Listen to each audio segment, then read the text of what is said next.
എസെക്കിയേലിൻ്റെ പുസ്തകം 39 അധ്യായം 7 തിരുവചനം.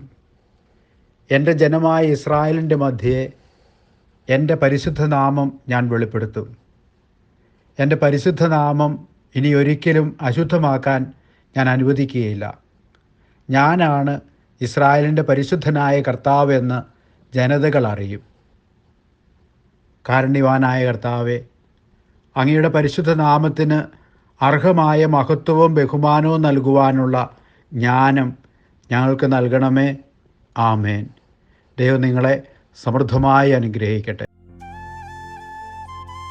നമ്മുടെ കർത്താവ് ഈശോ മിശിഹായുടെ കൃപയും പിതാവായ ദൈവത്തിൻ്റെ സ്നേഹവും പരിശുദ്ധാത്മാവിൻ്റെ സഹവാസവും നാം എല്ലാവരോടും കൂടി ഉണ്ടായിരിക്കട്ടെ, ഇപ്പോഴും എപ്പോഴും എന്നേക്കും. ആമേൻ.